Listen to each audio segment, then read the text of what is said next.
예수님께서 승천하신 후에 제자들은 예수님께서 말씀하신 약속하신 이 성령을 기다렸습니다. 예루살렘으로 돌아와 그들은 함께 찬양하였고 기도하며 이 성령을 기다렸습니다. 이렇게 성령을 기다리던 제자들에게 오순절 날에 성령이 임하였습니다. 이러한 성령 강림 사건을 통해 최초의 기독교 공동체 초대교회가 세워졌습니다. 이렇게 성령의 역사는 교회를 하나가 되게 하였습니다. 이처럼 성령의 역사는 절대로 교회 안에 분쟁을 만들지 않습니다. 오히려 하나님과 더 깊은 교제를 하게 하고 하나님께 영광을 돌리며 오직 그분의 이름을 높이게 할 뿐입니다. 성령을 받았던 초대교회의 모습을 요약하면 먼저 성령의 인도 속에 초대교회는 사도의 가르침을 받았습니다. 그들의 가르침을 통해 올바른 신앙을 배웠습니다. 또한 교제를 통해 서로 깊이 사랑하였습니다.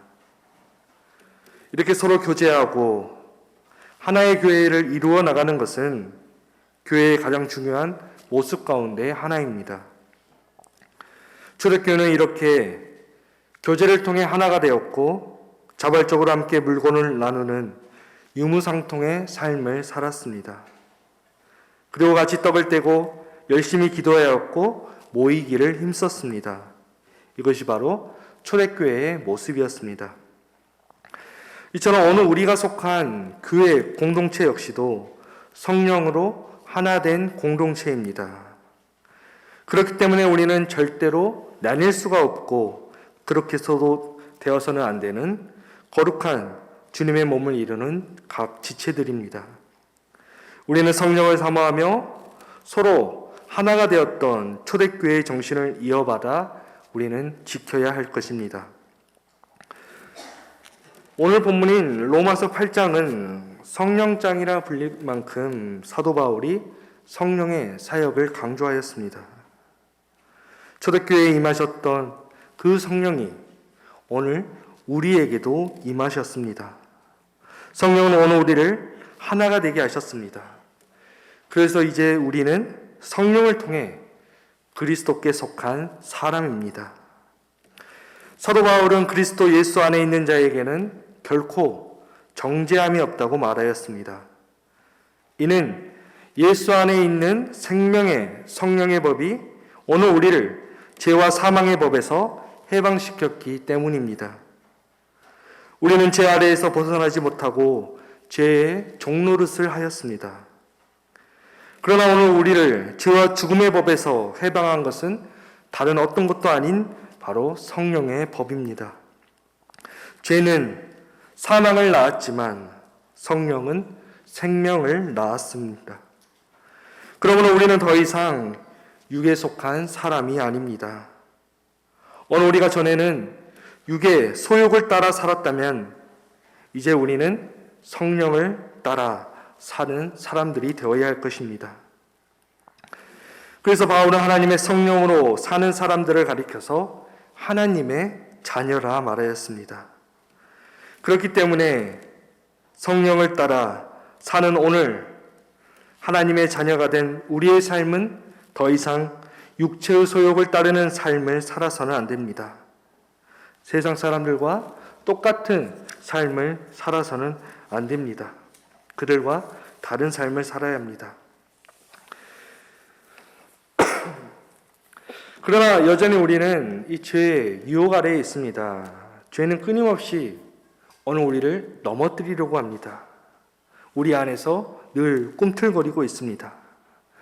만약 이런 죄의 유혹에 나를 내던져 사는 것은 우리가 육신을 따라 사는 삶입니다.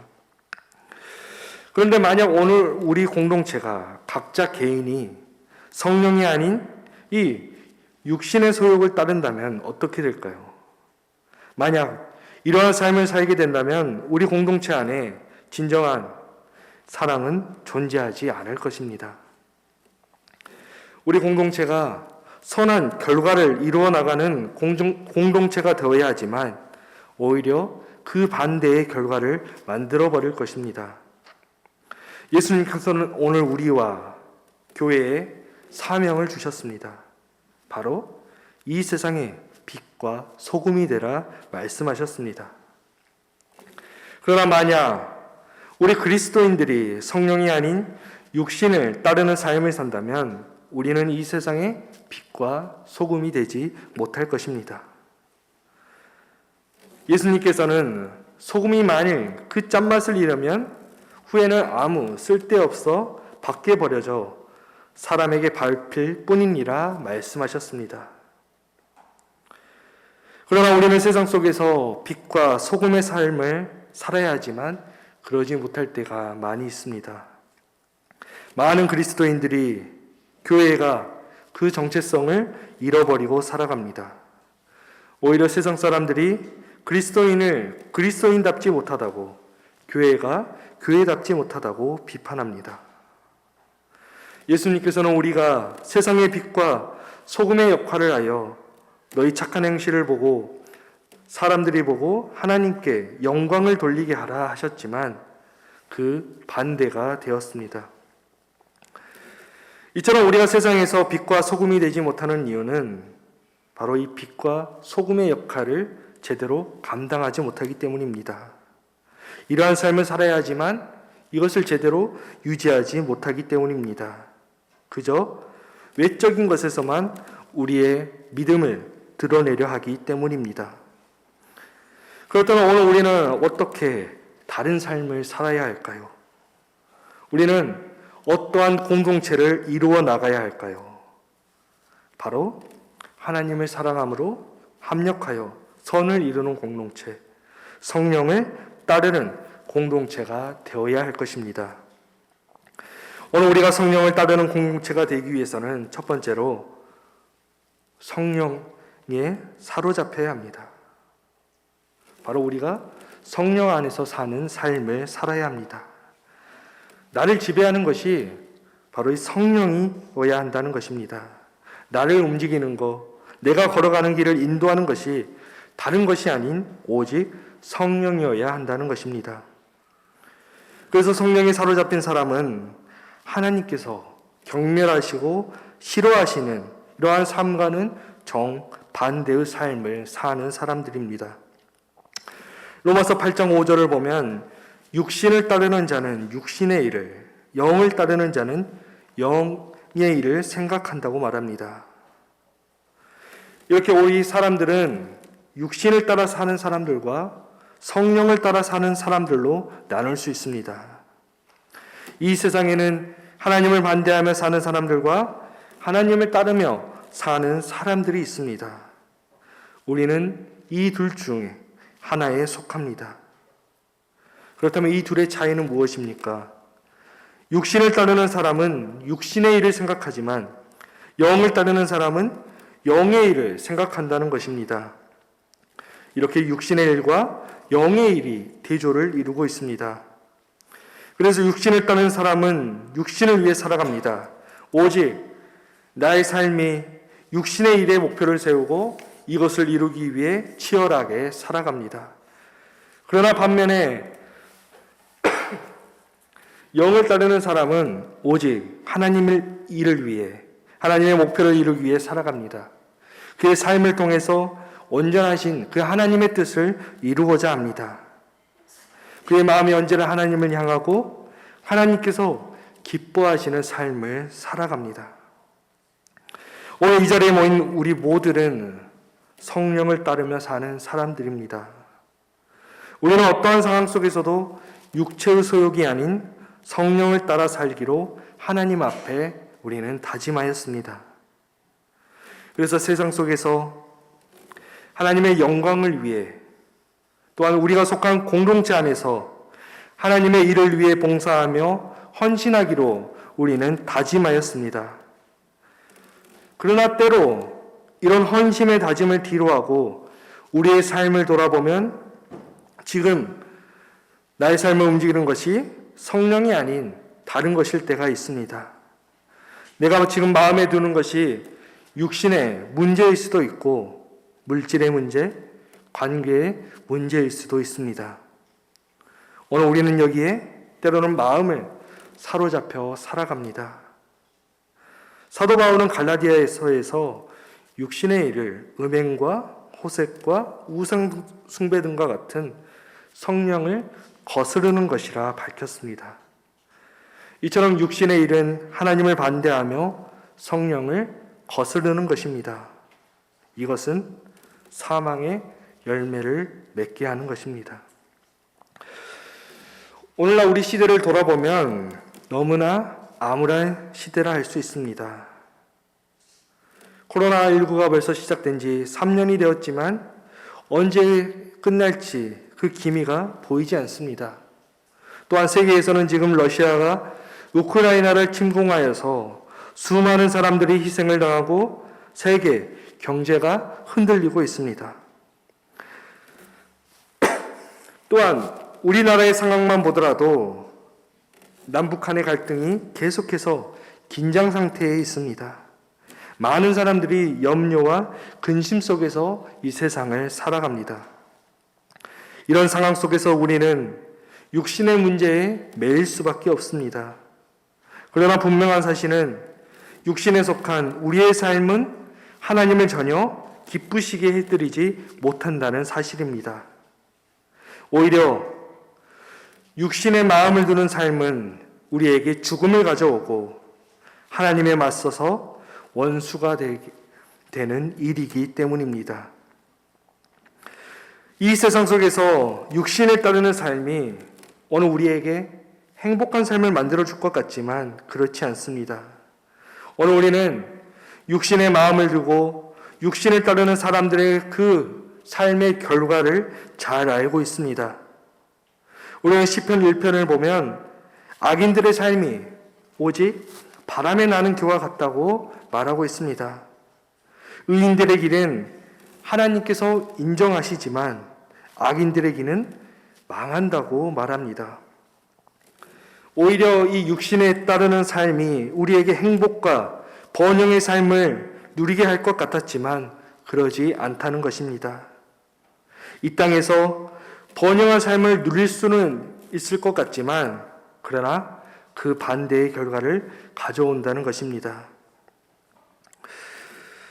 우리가 잘 아는 것처럼 타종교 가운데 이 불교는 바로 이 인도에서 시작되었습니다. 그러나 지금은 인도에서 이 불교를 찾아볼 수가 없습니다. 이렇게 인도에서 불교가 사라져버린 대표적인 이유는 여러 가지 이유가 있지만 바로 정체성을 잃어버렸기 때문입니다. 그들이 본질을 떠나버렸기 때문이었습니다. 만약 오늘 우리 역시도 우리 그리스도인의 정체성과 신앙의 본질을 잃어버리게 된다면 이 땅에서 우리 기독교 역시도 사라져버릴 것입니다. 만약 오늘 우리의 삶이 여전히 육신의 마음을 두는 삶을 살고 있다면 오늘 우리는 하나님과 원수가 될 것입니다. 우리 역시도 우리의 삶을 돌아볼 때에 육신의 법과 성령의 법 사이에서 갈등합니다. 때로는 우리는 육신의 법이 우리에게 참 평안을 가져다 줄 것이라 착각합니다. 육신의 법에서 행복을 찾고 평안을 누리려고 합니다. 그러나 우리는 결코 이 육신의 법으로 하나님을 기쁘시게 해드리지 못합니다. 그렇기 때문에 우리는 우리의 삶을 성령에 사로잡힌 삶, 성령 안에 사는 삶, 성령을 따르는 삶을 살아야 합니다. 오늘 지금도 우리 안에 그리스도의 영이 함께 하시기 때문입니다. 두 번째로 오늘 우리가 성령을 따르는 삶을 살 수 있는 것은 성령님께서 우리의 연약함을 도우시기 때문입니다. 우리 본문 26절의 말씀을 우리 다시 한번 읽어보겠습니다. 이와 같이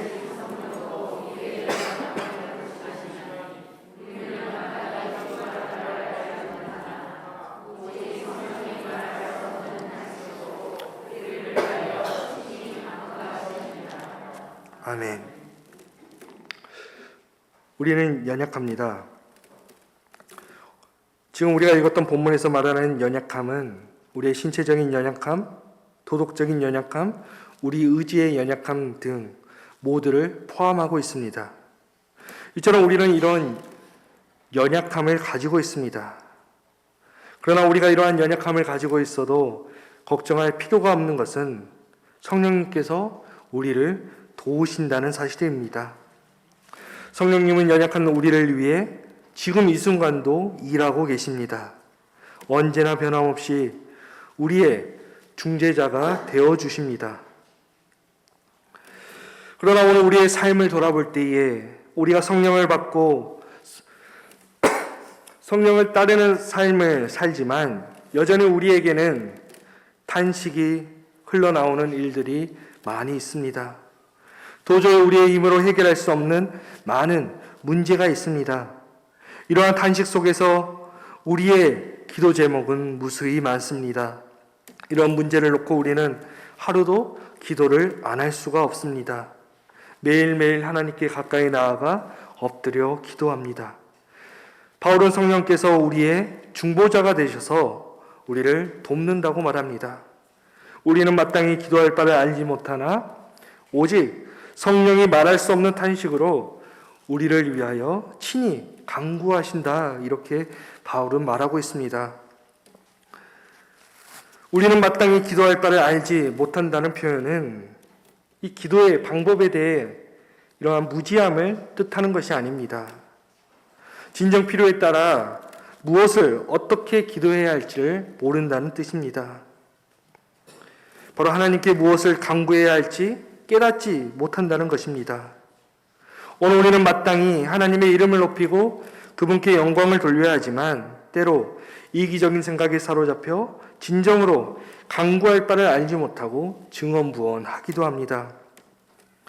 이처럼 성령님은 우리가 무엇을 기도해야 할지 모를 때에 우리를 도우시고 우리가 하나님의 뜻을 따라 살아가도록 우리를 위하여 친히 간구하십니다.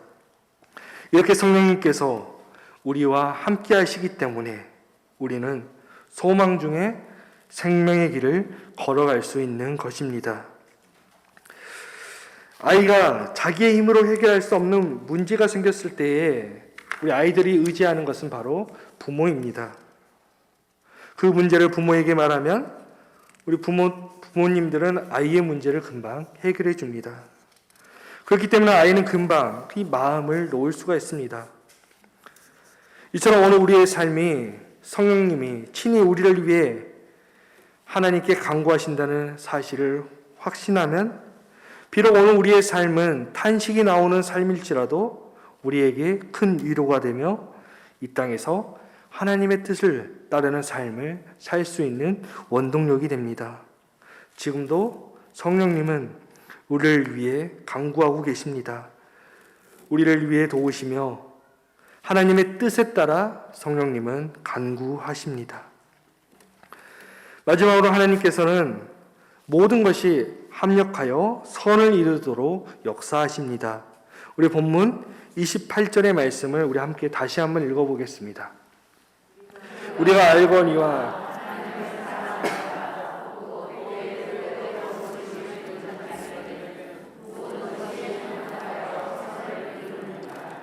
아멘.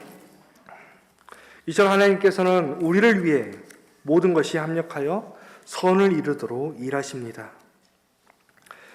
우리의 역사 속에서도 그 어떤 일도 하나님의 계획과 섭리 밖에서 우연히 일어나지 않습니다. 우리가 창세기를 보면 요셉의 이야기가 등장합니다. 요셉은 형들의 시기를 받아 애굽의 노예가 되었습니다. 그러나 성경은 하나님께서 요셉과 함께 하셔서 그가 범사에 형통하게 하셨다고 말합니다. 요셉은 바로의 친위대장 보디발의 집에 하인이 되고 억울하게 누명을 쓰고 감옥에 갇혔지만 그는 후에 애굽의 총리가 되었습니다. 요셉은 애굽의 총리가 된 후에 그의 가족들을 모두 애굽으로 이주시켰습니다. 후에 야곱이 죽은 후 형들은 요셉의 보복에 대한 염려와 두려움이 있었습니다. 이렇게 두려움에 떠는 형들에게 요셉은 당신들은 나를 해하려 하였으나 하나님은 그것을 선으로 바꾸사 오늘과 같이 많은 백성의 생명을 구원하게 하시려 하셨나니라고 말하였습니다. 요셉이 이만한 사람들의 그 악한 계획이나 행동조차도 하나님의 섭리 속에서는 선한 열매를 거두는 일에 사용될 수 있다는 것을 뜻하고 있습니다. 이렇게 하나님께서 모든 것에 역사하셔서 성취하시는 선한 것은 바로 하나님을 사랑하는 자를 위한 것입니다. 바울은 하나님을 사랑하는 자를 그의 뜻대로 부르심을 입은 자들이라 말하고 있습니다. 그의 뜻대로 부르심을 입은 자들이란 바로 우리를 향한 하나님의 섭리를 나타냅니다. 하나님께서는 이미 태초 전부터 그 정하신 뜻에 따라 우리를 부르셨습니다. 그렇기 때문에 우리 모두는 하나님의 부르심을 받은 자들입니다. 하나님은 오늘도 하나님께서 직접 부르신 자들을 위해서 역사하고 계십니다. 이 세상에서 오늘 우리가 당하는 고난과 슬픔이 변하여 선을 이루도록 주님은 역사하십니다. 오늘 우리는 하나님께 택함 받은 그분의 자녀이지만 이 세상 속에서 어려움을 만납니다. 오늘 우리에게도 고난이 일어납니다. 때로 세상은 우리가 하나님의 뜻을 따라 살아가지 못하게 합니다. 오히려 하나님의 뜻을 따라 사는 우리를 향해 박해와 핍박을 일삼습니다. 그러나 우리는 이러한 고난과 어려움 속에서도 절대로 넘어지지 않습니다. 고난이 우리를 넘어지게 할 수 없습니다. 주님의 사랑 안에서 우리를 완전히 끊을 수 없습니다. 왜냐하면 하나님께서 오늘 우리에게 승리의 삶을 주셨기 때문입니다. 바울은 37절에서 이 모든 일에 우리를 사랑하시는 이로 말미암아 우리가 넉넉히 이기느니라 라고 말하였습니다. 그리고 그는 확신하였습니다. 우리 8장 38절과 39절 말씀 우리 마지막으로 함께 읽어보겠습니다. 내가 확신하노니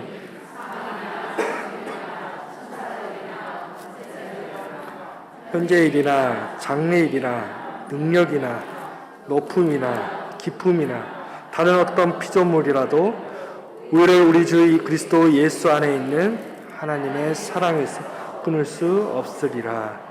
아멘. 이처럼 그 어떤 것도 사망이나 생명이나 다른 어떤 피조물이라도 우리를 우리 주 그리스도 예수 안에 있는 하나님의 사랑에서 끊을 수 없습니다. 그 어떤 문제도 하나님과 우리 사이에 그 사랑을 갈라놓을 수 없습니다.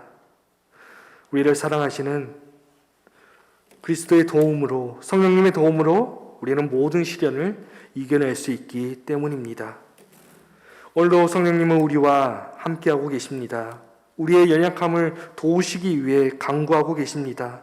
또한 하나님께서는 우리가 선을 이루도록 도우시고 우리에게 구원을 베푸십니다. 언제나 우리 공동체가 합력하여 선을 이루고 성령을 따르는 우리 정읍중앙교회와 우리 육여전도회가 되기를 주님의 이름으로 축원합니다.